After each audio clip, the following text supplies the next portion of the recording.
Si te soy sincero, todo empezó por una corbata.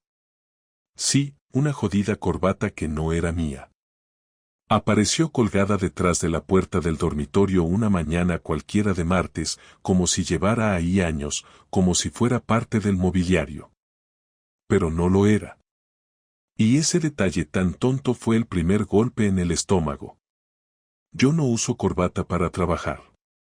Soy electricista autónomo en Leganés, y salvo en bodas y funerales, no me la pongo ni por error.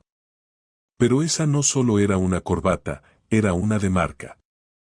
Una Hugo Boss. Azul marino con rayas discretas. De las que cuestan más que mi caja de herramientas entera. La toqué, la miré, la olí incluso, como si esperara que al hacerlo todo cobrara sentido. Pero no. Olía a perfume caro. No al mío. Y tampoco al de Laura. Lo curioso fue que ella no se inmutó cuando la vio. Se limitó a decir anda. Esta no es tuya, no, con una sonrisa floja y luego se metió en el baño como si no acabara de aparecer una prueba de que otro hombre había estado en nuestro dormitorio. Yo me quedé clavado. La escuchaba desde fuera lavándose los dientes, como si nada, y ahí empecé a sentir el zumbido detrás de las orejas. Ese pitido que solo sale cuando algo en tu cabeza hace clic. No le dije nada en ese momento. Me tragué las palabras, el nudo en la garganta y hasta el orgullo. Me fui a currar como cada día, revisando el cuadro eléctrico de una comunidad en Fuenlabrada mientras no paraba de pensar en esa maldita corbata. ¿Y si era de su hermano? ¿De un primo? ¿De algún amigo? No. Laura es ordenada. Maniática incluso. Si algo sobra en casa, lo tira o lo mete en su sitio. Esa corbata no estaba colgada por accidente. La pusieron ahí para que alguien la viera. Quizás yo. Esa semana empecé a fijarme en cosas que antes pasaba por alto. En cómo Laura ahora se duchaba nada más llegar del trabajo, en cómo empezó a cerrar la puerta del baño con pestillo, cosa que antes nunca hacía. Y lo que más me jodía, esa manera de sonreír que ya no era para mí. Era como si alguien más se la hubiese alquilado, o comprado directamente. Pero no quería caer en la paranoia. No quería ser uno de esos tíos que se inventa películas por una tontería. Así que me callé. Me aguanté. Me comí las sospechas con patatas y seguí con la rutina. Hasta el sábado por la noche. Ese sábado, Laura me dijo que iba a una cena con unas compañeras del despacho. Me pareció raro porque nunca sale los fines de semana, pero no dije nada. Me ofrecí a llevarla en coche hasta el restaurante para evitarle el transporte y me dijo que no hacía falta, que una de las chicas pasaba a buscarla. Perfecto. Todo normal. Todo bien. A las 21:30, bajé a tirar la basura y vi un coche aparcado frente al portal. Un Audi negro, nuevo, brillante. Dentro había un tío con traje, fumando, con cara de no pertenecer a esta parte del barrio. Lo miré, él me miró, y en ese momento bajó Laura. Tacones, vestido ajustado, pelo suelto. Como no se viste para una cena de amigas. El tipo salió del coche y le abrió la puerta. Ella sonrió. Le tocó el brazo. Se subió. Y se fueron. No sé cuánto tiempo me quedé ahí de pie, con la bolsa de basura colgando de la mano. Pero cuando subí, supe que algo se había roto. Y que esa corbata no era un descuido. Era un mensaje.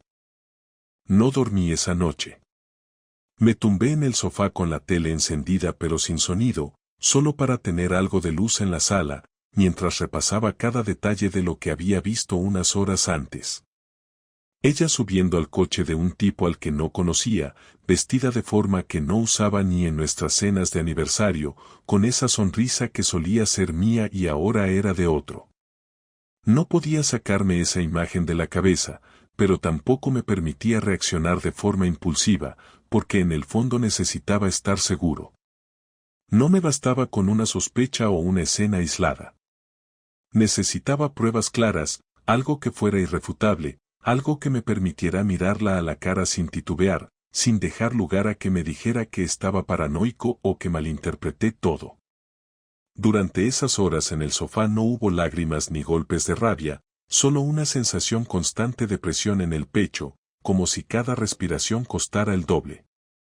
Cuando Laura volvió a casa eran casi las 2 de la madrugada. Escuché cómo abría la puerta con cuidado, como si no quisiera hacer ruido, y cómo dejaba los zapatos en la entrada para caminar descalza. Me quedé en silencio, con los ojos cerrados, haciendo como que dormía. Ella se acercó, me miró desde el marco de la puerta, no dijo nada. Al rato se metió en la habitación y cerró la puerta. No se duchó. No se lavó la cara. No encendió ninguna luz. Solo se metió en la cama. Eso me dejó más frío que cualquier otra cosa. No la noté nerviosa, ni siquiera preocupada. Actuó con una naturalidad que me hizo pensar que esto no era algo nuevo. Que yo no era la excepción esa noche, sino la norma. El domingo por la mañana actué como siempre. Me levanté, preparé café y tostadas, puse la radio con las noticias, y no mencioné nada. Cuando ella se levantó, fue al baño directo, se duchó rápido y salió en bata, como si todo siguiera igual. Me dio un beso en la mejilla, uno seco, automático, y se sentó a la mesa. Habló del calor, del tráfico, de que tenía que hacer la compra. Nada de la cena del día anterior, ni un solo comentario. Me limité a asentir, a responder con monosílabos. Observaba cada uno de sus movimientos con una precisión casi clínica, esperando encontrar algún pequeño gesto que delatara culpa, duda, incomodidad. Pero no encontré nada. Y eso fue aún peor. Ese mismo día por la tarde, mientras ella salió a comprar según dijo, aproveché para revisar el armario del dormitorio.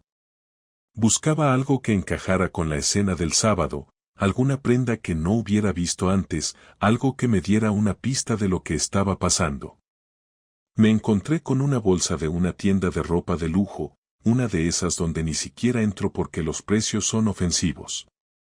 Dentro había un conjunto de lencería que nunca había visto, con la etiqueta aún puesta. Lo toqué sin saber qué hacer.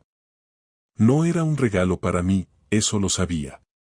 No había ningún intento de esconderlo, estaba ahí como si fuera algo cotidiano. Volví a dejarlo todo como estaba. No me llevé nada. No hice fotos. Solo lo memoricé. Lo registré para cuando llegara el momento de usarlo. Al día siguiente tomé una decisión. No iba a espiarla como hacen algunos ni a ponerle un detective, pero sí iba a seguirla. No todos los días, no como un loco, solo lo suficiente para ver con mis propios ojos lo que ya sabía en el fondo. Ese jueves Laura me dijo que tenía una reunión de trabajo por la tarde y que probablemente se quedaría en Madrid hasta las 9. Me ofrecía pasar a recogerla y me dijo que no, que se volvería en tren. Que no me preocupara. Fue justo lo que necesitaba oír. Salí del trabajo a las 4, pasé por casa, me cambié y cogí el coche. Aparqué a 2 calles de su oficina, y esperé. La vi salir a las 6:30, puntual, con el mismo vestido del sábado. Se arregló el pelo mientras caminaba, sacó el móvil y sonrió al leer algo en pantalla. Caminó con paso ligero hasta la esquina, donde ya la esperaba el mismo coche negro. Mismo tipo. Mismo gesto de abrirle la puerta. Se subió y se fueron. Los seguí. No fue complicado. El tráfico a esa hora ayuda a que nadie se dé cuenta de un coche más detrás. Bajaron por Castellana, cruzaron hacia Chamberí y aparcaron en una calle estrecha. Se bajaron, el primero, luego ella. Fueron caminando hasta un portal y entraron. No era un restaurante. No era una oficina. Era un edificio residencial. Esperé 15 minutos. No salieron. Esperé 1 hora. Nada. Entonces entendí que si quería seguir con esto, tenía que estar preparado para lo que viniera. Porque una cosa es imaginarlo y otra muy distinta verlo con tus propios ojos. Volví a casa cerca de las 10. Ella ya había llegado, estaba en el sofá viendo una serie como si nada. Me saludó con un hola amor como si no hubiera pasado nada. Le pregunté qué tal la reunión y me respondió que pesada, que una compañera se había enrollado hablando más de la cuenta. Le ofrecí una cerveza. La aceptó. Brindamos. Me miró a los ojos y sonrió. Y en ese momento supe que ya estaba todo podrido por dentro. Esa sonrisa no me decía nada. Era una imitación barata de lo que solía ser. Y sin embargo, ahí estaba yo, brindando con ella como un idiota. Esa noche no dormí en el sofá. Me metí en la cama con ella. Me acosté a su lado, le di las buenas noches y apagué la luz. La sentí girarse hacia mí, apoyarse en mi pecho. Me acarició el brazo. Me susurró te quiero. Le respondí con un beso en la frente. Y me quedé mirando el techo toda la maldita noche. Ya no era una sospecha. Era una certeza. No necesitaba más. Lo que venía ahora iba a doler. Pero iba a hacerlo con los ojos abiertos. El viernes fue el día en que todo estalló. No lo había planeado así, pero las cosas se fueron dando de manera que ya no había vuelta atrás. Amanecí con esa sensación desagradable de tener una piedra en el estómago, una mezcla de ansiedad y rabia contenida que no me dejaba concentrarme en nada. En el trabajo no logré hacer ni la mitad de lo que tenía que hacer, porque cada vez que me quedaba solo unos minutos mi cabeza volvía a la misma escena, el coche negro, el tipo con la camisa bien planchada, su mano en la espalda de Laura, ella entrando en ese portal. Podía describir cada detalle aunque no quisiera. Intenté mantener la calma porque no quería enfrentarla en caliente, pero mientras más lo pensaba, más claro tenía que si seguía callando, iba a acabar reventando. Cuando llegué a casa por la tarde, Laura estaba preparando la cena, como si nada pasara, moviéndose tranquila por la cocina, con música puesta y un vaso de vino a medio beber. Me saludó con el mismo tono amable de siempre y me preguntó cómo me había ido el día. Le dije que normal, sin ganas de hablar, y me fui a cambiar de ropa. Mientras me quitaba la camiseta, vi en la mesa del dormitorio una pulsera plateada que tampoco había visto antes. No era nada cara, pero no era su estilo. Era el tipo de detalle que regala a alguien que quiere marcar su territorio. Esa fue la gota que colmó el vaso. Volví a la cocina, me serví un vaso de agua y me quedé mirándola en silencio mientras removía la sartén. ¿Pasa algo?, me preguntó sin girarse. Sí, pasa algo. ¿Qué pasa?, dijo, ahora sí, dándose la vuelta. No respondí de inmediato. La observé un momento más, intentando controlar el tono, pero la calma me duró poco. ¿Quién es el del coche negro?, le solté, directo. El cambio en su cara fue mínimo, pero suficiente. Un segundo de desconcierto antes de componer una expresión neutra. Intentó sonreír, pero la sonrisa no llegó a los ojos. ¿Qué coche negro? No sé de qué hablas. No empieces, Laura. Te vi. El sábado, bajé a tirar la basura y vi cómo te recogía un tío en un Audi. Te abría la puerta como si fuera su novia. Y luego, el jueves, te seguí desde la oficina. Entraste con él en un edificio en Chamberí. No había ninguna reunión de trabajo. Dejó la espátula sobre la encimera y cruzó los brazos. ¿Me seguiste?, dijo, con tono entre ofendido y sorprendido. ¿Me estás espiando ahora? No, te estoy mirando de frente, que es distinto. Lo que hice fue comprobar algo que ya sospechaba. Esto es ridículo, Álvaro. No sé de qué edificio hablas ni de qué coche. Y si me viste con alguien, seguro que es un compañero. No puedes montar una escena por una coincidencia. ¿Coincidencia? Reí sin humor. ¿También es coincidencia la corbata que apareció detrás de la puerta del dormitorio? ¿Y la bolsa con la lencería nueva? ¿Y la pulsera que tienes ahí? Su cara cambió. La defensa inicial se le cayó encima. Ya no hablaba con la misma seguridad. No te inventes cosas, intentó. Esa corbata ni siquiera sé de dónde salió, y la ropa interior la compré para nosotros, pero nunca encontré el momento. No mientas. No hay ningún nosotros en esa historia. El silencio que siguió fue espeso. Ella bajó la mirada, se apoyó en la encimera y se cubrió la cara con las manos. No lloró, pero su respiración se aceleró. No tenía que haber pasado, dijo finalmente. Fue una estupidez. No iba a durar. Esa frase me golpeó como un ladrillo. No pasó nada, no fue te equivocas, fue un reconocimiento sin excusas. Me quedé quieto, sintiendo que el suelo se me movía bajo los pies. ¿Desde cuándo? Pregunté con la voz más seca de lo que esperaba. Unos meses, respondió sin levantar la cabeza.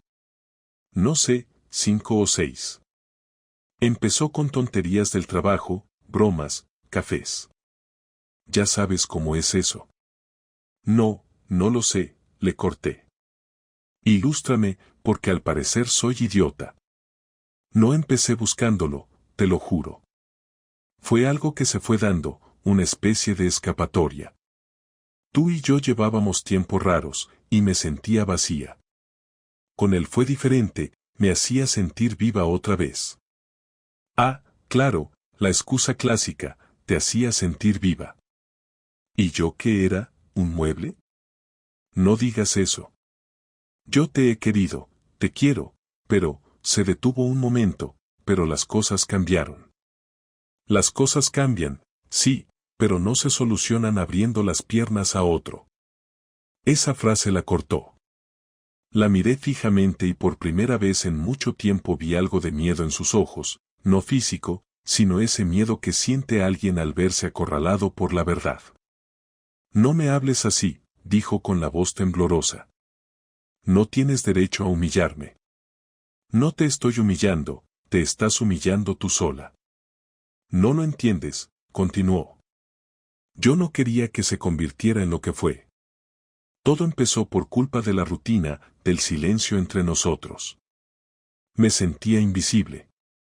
Invisible no estabas, Laura. Estabas en mi casa, en mi cama, comiendo lo que yo pago y fingiendo que todo iba bien.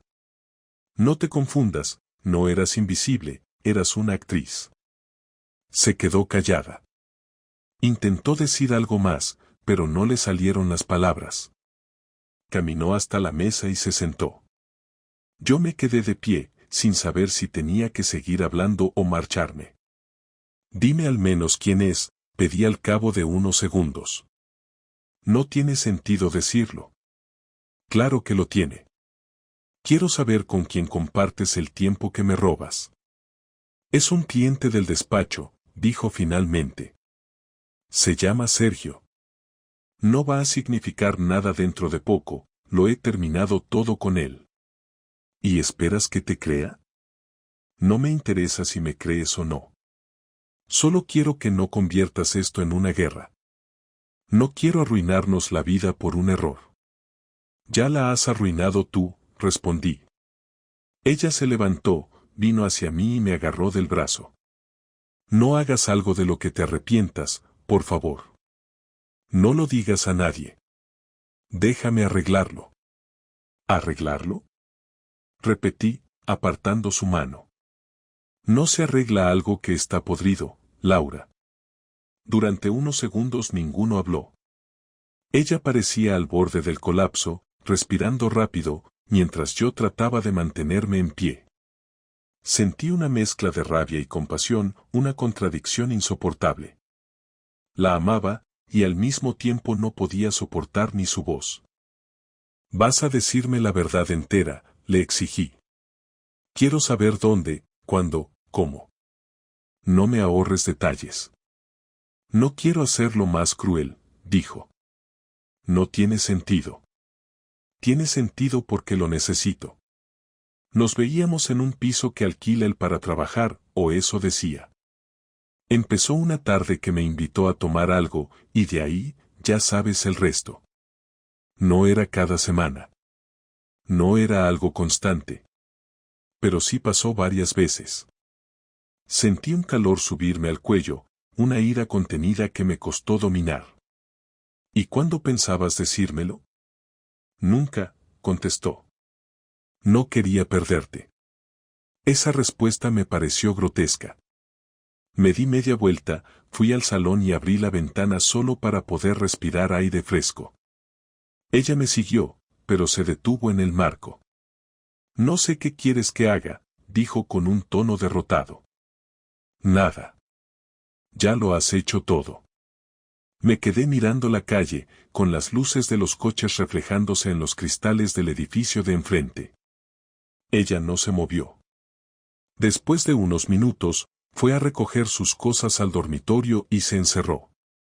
Escuché cómo cerraba la puerta con pestillo, igual que hacía cada vez que volvía tarde. Yo me quedé en el sofá, sin mirar el reloj, sin pensar en nada más que en el sonido lejano del tráfico. No había gritos, no hubo portazos, no hubo lágrimas, solo una calma extraña, la clase de silencio que llega cuando ya no queda nada que decir. Esa noche supe que no iba a volver a dormir en esa cama. Ni esa noche ni ninguna otra. Y aunque todavía no tenía claro qué haría al día siguiente, una idea ya empezaba a crecer dentro de mí, lenta pero firme, esto no iba a quedar así. Al día siguiente me desperté temprano, con la cabeza llena de ideas que iban y venían sin orden, pero con una constante que no me dejaba respirar, necesitaba hacer algo. No podía quedarme ahí, esperando a que Laura decidiera cuándo terminar de romperme del todo. Yo ya sabía que no había vuelta atrás, pero eso no significaba que ella saldría de esto sin consecuencias. Quería que sintiera lo mismo que yo llevaba sintiendo desde hacía días, pero amplificado, duradero, y sobre todo, real. Nada simbólico ni teatral. Algo práctico, concreto, irreversible. Me levanté, me duché sin hacer ruido, y mientras me preparaba un café, pensé con calma qué pasos iba a seguir. No me interesaba gritarle más ni pedir explicaciones. Eso ya estaba hecho. Ahora quería que le costara. Que pagara. No con insultos, no con escándalos, sino con hechos. La venganza no era una fantasía, era una necesidad lógica para devolverle una parte del daño. Lo primero que hice fue buscar a un abogado. Tenía un amigo del instituto que ahora se dedicaba a asuntos civiles. Hacía tiempo que no hablábamos, pero sabía que era discreto. Le mandé un mensaje sin dar muchos detalles y quedamos para tomar algo ese mismo lunes por la tarde. Mientras tanto, ese sábado me dediqué a recopilar pruebas.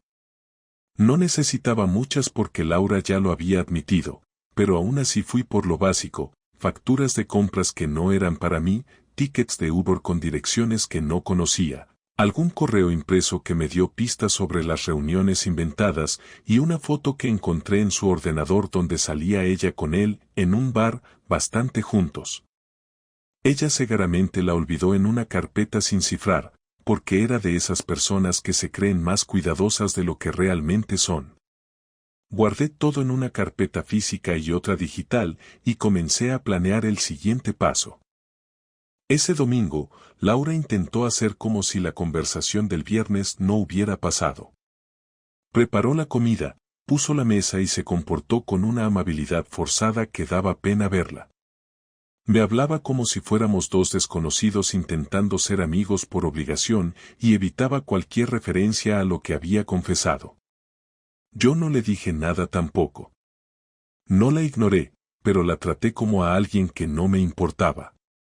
Le contesté con frases neutras, sin mirarla a los ojos, y cada vez que intentaba acercarse físicamente, me alejaba. Después de comer, me dijo que quería que habláramos más en serio. Le dije que lo haríamos, pero no ahora. Me preguntó si pensaba marcharme de casa. Le respondí que no tenía ninguna intención de regalarle la tranquilidad de quedarse con todo como si nada. Eso pareció desconcertarla, pero no insistió. El lunes fui a trabajar como siempre, pero a media mañana pedí el resto del día. Me fui al despacho de mi amigo el abogado y le conté la historia con los detalles justos. Él me escuchó sin interrumpirme y al final me dijo que estaba claro que podía pedir el divorcio con causa justificada, lo cual me ponía en ventaja. Me explicó lo que debía preparar, los tiempos, los posibles escenarios. Le pregunté si era legal entregar documentos de forma particular o si necesitaba notario. Me dijo que podía hacerlo yo mismo, pero que debía asegurarse de que quedaba constancia. Le pedí que redactara los papeles cuanto antes. Quería entregarlos en persona, mirándola a los ojos. No por dramatismo, sino para asegurarme de que entendía que no había más juego posible. El martes volví a casa a la hora habitual y Laura ya estaba ahí. Me saludó desde el salón, donde estaba viendo una serie. Le dije que necesitaba hablar con ella después de cenar, en privado. Asintió sin preguntar. Durante la cena no cruzamos palabra más allá de lo básico. Cuando terminamos, recogí todo sin su ayuda, fregué los platos y luego me senté frente a ella en la mesa del comedor. Saqué el sobre con los papeles y lo dejé sobre la madera, entre los dos. Aquí tienes, le dije sin rodeos. Son los papeles del divorcio. Ya está todo preparado. Solo falta tu firma. Ella se quedó en silencio. Miró el sobre como si fuera un objeto peligroso, luego me miró a mí. Su expresión fue una mezcla de decepción, miedo y sorpresa. Pero no habló enseguida. Cuando al fin abrió la boca, su voz fue más baja de lo normal. ¿De verdad vas a tirar todo por esto? No soy yo quien ha tirado nada. Tú lo hiciste el día que cruzaste esa puerta con él. Yo solo estoy recogiendo los restos. Álvaro, no puedes hacer esto así. No podemos acabar así. ¿Y cómo quieres que acabemos? ¿Con una segunda oportunidad para que me sigas mintiendo? ¿Con una terapia de pareja después de que te acostaste con otro más de una vez? No fue solo sexo. Gracias, eso me ayuda mucho, respondí con sarcasmo. Al menos sé que también me engañaste emocionalmente. Yo no lo quería así, continuó. No sé cómo llegamos a esto. Llegaste tú sola. No me metas en tu mapa. Yo no he mentido, no he desaparecido entre semana, no he escondido ropa interior nueva ni he dejado pulseras ajenas en casa. Todo lo hiciste tú. Ella abrió el sobre, sacó los papeles, los miró como quien lee una receta médica en otro idioma. Pasó las páginas sin detenerse mucho y luego los dejó sobre la mesa, sin firmarlos. Quiero tiempo para leer esto con calma, dijo. Haz lo que quieras, pero lo vas a firmar. Esto no es una sugerencia, Laura. Esto es una consecuencia. ¿Y los bienes? ¿Y la casa? ¿Y el coche? El abogado te llamará para hablar de eso. No pienso negociar contigo directamente. Te portaste como una extraña y así te voy a tratar. ¿Y ya está? ¿No te duele nada? Claro que me duele. Pero no soy de los que lloran por alguien que eligió destruir lo que teníamos. Lo que me duele no es perderte, es saber que estuve compartiendo cama con alguien que ya no era la misma persona. Nos quedamos callados varios segundos. Ella no sabía dónde mirar. Se levantó despacio, recogió los papeles y se fue al dormitorio. Cerró la puerta con pestillo, como si eso significara algo. Yo me quedé en la cocina, mirando el sobre vacío. No sentía alivio, pero sí una especie de orden interno. Como si las piezas por fin encajaran, por más que el cuadro completo fuera una mierda. Esa noche dormí en el sofá por decisión propia, no por tristeza ni por impulso, sino porque no quería compartir aire con ella. No quería escuchar su respiración, no quería ver su silueta, no quería fingir que esto era un mal sueño. Al día siguiente, al irse al trabajo, dejó el sobre en la mesa. Había firmado. No me dijo nada. Yo tampoco. Simplemente la miré cruzar la puerta. Ella no volvió la cabeza. Y por primera vez en años, me pareció justo. El día que recibí la llamada del abogado para confirmar que los trámites ya estaban oficialmente en marcha, me senté frente al escritorio del salón y respiré hondo. Lo que había empezado como una sospecha y después se había convertido en una certeza, ahora era un proceso legal con su curso y sus tiempos. Ya no había marcha atrás. Esa misma tarde decidí que era el momento de tener una última conversación con Laura, no para pelear ni para reprochar, sino para dejar todo en claro, sin máscaras, sin diplomacia, sin fingir interés en salvar nada. Era necesario hacerlo. No por ella. Por mí. Porque si no ponía un punto final con palabras concretas, iba a arrastrar esa rabia disfrazada de duda durante años. Cuando llegó a casa, dejó las llaves sobre la repisa de la entrada como siempre, colgó su bolso en el perchero y se fue directa al baño. Estaba evitando el cruce de miradas todo lo que podía. Llevábamos días conviviendo sin convivir, caminando por la misma casa como si fuéramos dos inquilinos obligados a compartir espacio. Era incómodo, pero soportable, porque cada uno mantenía su distancia. Sin embargo, ese día decidí cortar con esa dinámica. Fui a la cocina, preparé 2 cafés y la esperé sentado en el comedor. Cuando salió del baño, la llamé sin levantar la voz. Siéntate, quiero hablar contigo. Ella me miró sin sorpresa, como si ya lo esperara. Se sentó frente a mí, cogió su taza sin decir nada y esperó. No tenía intención de justificar nada. Ya no estaba en modo defensa. Solo quería saber qué iba a salir de mí. Esto no es para cambiar nada, empecé. Solo necesito cerrar esta mierda de forma clara. No con silencios ni con evasivas. Quiero que me digas todo, desde tu versión. No me interesa lo que pasó con él, sino lo que pasó contigo. Quiero entender cómo llegaste a ese punto sin decírmelo, sin darme ni una mínima señal. Ella no respondió enseguida. Dio un sorbo al café, lo dejó sobre la mesa y me miró con los ojos cansados. No había rastro de maquillaje, y la piel alrededor de los ojos mostraba que tampoco estaba durmiendo bien. Su voz salió con un tono más bajo de lo habitual, pero firme. No hay una explicación que te vaya a parecer suficiente. Y no tengo la intención de convencerte de nada. Pero ya que me lo pides, te lo digo. Hace un año que empecé a sentirme fuera de lugar. No sé en qué momento exacto pasó, pero un día me di cuenta de que todo lo que hacíamos era rutina, que nuestras conversaciones eran mínimas, que tú estabas más pendiente del trabajo, de tus horarios, y yo me sentía sola. Al principio pensé que era algo mío, que era una fase. Pero fue empeorando. No hablábamos, no salíamos, no hacíamos nada juntos. Empezó a darme igual si llegabas tarde, si salías los sábados sin preguntar. Me desconecté. ¿Y no se te ocurrió hablarlo? ¿Ni una vez? ¿No pensaste que quizás estabas viendo todo desde tu filtro sin intentar arreglar nada? Sí, lo pensé. Pero no sabía cómo empezar. Y cuando conocí a Sergio, fue fácil no hablarlo. Porque con él sentía que era alguien de nuevo. No era amor, ni era una gran pasión. Era solo atención. Me escuchaba.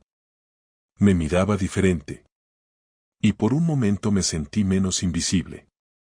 Lo sé, suena atópico, pero no estoy buscando lástima. No busques lástima porque no vas a encontrarla, dije sin levantar la voz.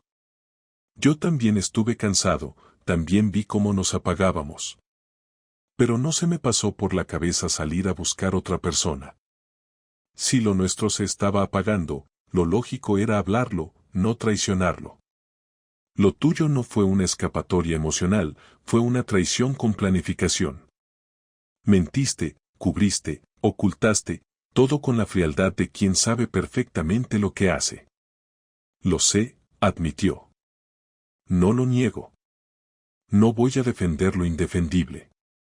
Entonces dime una cosa más. ¿Qué esperabas que pasara? ¿Pensabas seguir con él y mantenerme como tapadera? ¿Pensabas terminarlo y fingir que aquí no pasó nada? No lo tenía claro. Me repetía que lo iba a cortar, pero no lo hacía. Me sentía culpable, pero no lo suficiente como para pararlo. Me quedé en medio demasiado tiempo. Y cuando ya era evidente que esto iba a explotar, simplemente dejé que pasara. ¿Y ahora, qué quieres? Quiero cerrar esto de forma civilizada. No quiero que esto se convierta en una pelea de abogados ni en una guerra de orgullo. Asumo lo que hice y estoy dispuesta a aceptar las condiciones. No me interesa la guerra. Me interesa que entiendas que esto no fue un error, fue una serie de decisiones. Y cada una de esas decisiones fue contra mí. No me sirve que ahora quieras negociar paz como si hubieras resbalado con una piedra. Aquí no hubo tropiezo. Hubo pasos conscientes. Y eso es lo que no pienso perdonarte. No te estoy pidiendo perdón, dijo con un tono más seco. Porque sé que no lo aceptarías. Y quizás tampoco lo merezco. Eso lo tienes claro. Y no te preocupes, no voy a ir con tu historia por ahí. No voy a escribir tu nombre en redes ni voy a avisar a tus amigas ni a tu familia. No porque te respete, sino porque no quiero gastar ni un gramo más de energía en ti. Gracias por eso, dijo con una amargura casi sincera. No lo haces por mí. Lo haces por ti. Porque tienes miedo de lo que viene. Pero no te preocupes, no pienso arrastrarte por el barro. Solo quiero que desaparezcas de mi vida con la misma eficiencia con la que mentiste. Entonces solo queda firmar, repartir y seguir, dijo, bajando la mirada. Exacto. Lo más limpio posible. Nos quedamos en silencio durante un rato. Ella terminó el café de un trago y se levantó. Tomó su bolso y fue hacia la puerta. Me miró desde ahí, como esperando que dijera algo más. Yo solo la miré. No había nada más que decir. Cerró la puerta sin hacer ruido. Cuando oí el clic del pestillo, me levanté, recogí las tazas y me quedé de pie frente al fregadero. No sentía alivio. No sentía furia. Solo un cansancio profundo. La parte emocional ya había pasado. Solo quedaban los trámites, los detalles, la mecánica. Pero al menos ya no había duda. Ya no quedaba confusión. Lo que vino después fue simplemente silencio. Un mes después de aquella última conversación con Laura, firmamos la sentencia en el juzgado. No hubo discusiones, no hubo lágrimas, ni siquiera una mirada que pudiera dar lugar a dudas o malentendidos. Cada uno llegó por separado, esperó su turno en silencio y se marchó sin decir nada más que lo estrictamente necesario. Firmamos y nos fuimos. Así terminó todo. 12 años reducidos a una carpeta sellada con un número de expediente. No lo sentí como una liberación, ni como un castigo, ni como una victoria. Fue simplemente el final administrativo de algo que llevaba roto mucho tiempo, pero que ninguno había tenido el valor de aceptar hasta que explotó de la peor manera. Durante las semanas siguientes, fui desmontando el piso pieza a pieza. Lo primero que hice fue quitar todas sus cosas. Las metí en cajas sin orden, sin cariño, sin pararme a recordar si tal blusa era la que usó en aquella cena o si aquel libro lo leímos juntos. Ya no me interesaba el pasado. Solo quería limpiar el presente. Dejé las cajas en casa de su hermana con una nota que decía, aquí está todo lo que dejó. Lo que se llevó, ya no me importa. Cambié las sábanas, el colchón, las cortinas, los cubiertos, hasta las toallas. No porque creyera que eso solucionaría algo, sino porque necesitaba cortar cualquier vínculo visual con lo que había sido nuestra vida en común. Me quedé con el piso porque ella no quiso pelear por él. Dijo que prefería buscar algo más pequeño, más práctico, más suyo. Mejor así. No quería volver a verla rondando por mi edificio ni por las calles del barrio como si no hubiera pasado nada. Los primeros días de estar solo fueron extraños. No tristes, solo raros. Había demasiado silencio, pero al mismo tiempo lo prefería. Nadie me preguntaba por qué llegaba tarde, nadie me pedía explicaciones, y sobre todo, no tenía que fingir interés en conversaciones que ya no significaban nada. Me empecé a levantar más temprano, a ir al gimnasio antes del trabajo, a preparar mis comidas en vez de pedir a domicilio. No era una reinvención, ni una forma de encontrarme, como dicen algunos. Era simplemente llenar el tiempo. No me sentía mejor. Tampoco peor. Solo vacío. Pero un vacío tranquilo, sin sobresaltos. Un día, una amiga en común me escribió. Me preguntó si quería tomar un café. Me pareció raro, porque nunca habíamos sido tan cercanos. Aún así, acepté. Nos vimos en un sitio cerca de Sol. Hablamos de todo menos de Laura, hasta que no lo aguantó más. No entiendo cómo lo llevas tan bien, me dijo. Ella me contó que te lo tomaste con una frialdad tremenda. ¿Frialdad? No sabía que había una forma correcta de reaccionar cuando tu mujer te pone los cuernos durante medio año y te lo oculta mientras cena contigo, le respondí sin subir el tono. No te juzgo, dijo ella. Solo digo que, no sé, cualquiera habría perdido los papeles. ¿Y para qué? ¿Para qué me miren con pena en el trabajo? ¿Para qué me graben discutiendo en la calle como un energúmeno? No, gracias. ¿La odias? No. Ya no. Para odiar a alguien necesitas dedicarle energía. Y a ella ya no pienso darle ni eso. ¿Y si te busca dentro de un tiempo? ¿Si se arrepiente? No lo hará. Y si lo hiciera, me daría igual. Ese canal ya está cerrado. No hubo más preguntas. Pagamos y cada uno se fue por su lado. Me di cuenta de que la gente espera dramatismo en este tipo de situaciones. Quieren llanto, quieren confesiones, quieren relatos de ira descontrolada. Pero yo no tenía nada de eso para dar. Me lo había tragado todo en silencio, con café amargo por las mañanas y cenas solitarias frente al televisor. Lo que sí aprendí, y eso me costó aceptarlo, es que confiar no es garantía de nada. Puedes conocer a alguien durante años, compartir casa, cama, problemas, alegrías, y aún así esa persona puede tomar un desvío sin avisarte, sin pensarlo dos veces. No importa cuánto hayas invertido emocionalmente, no importa lo que hayas hecho bien. Hay cosas que simplemente no dependen de ti. Laura decidió alejarse mientras yo aún pensaba que estábamos en el mismo equipo. Y eso no es culpa mía. Ni tampoco del trabajo, ni del estrés, ni del desgaste. Es solo una decisión. Tomó una decisión y ahora vive con sus consecuencias.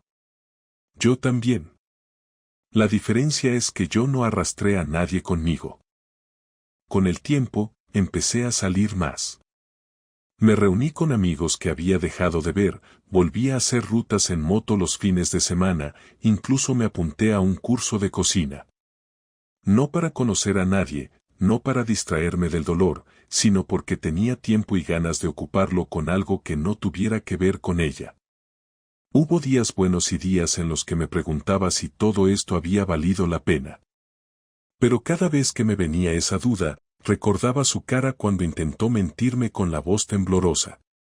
Y entonces se me pasaba. No volví a saber de ella. Ni llamadas, ni mensajes, ni intentos de contacto.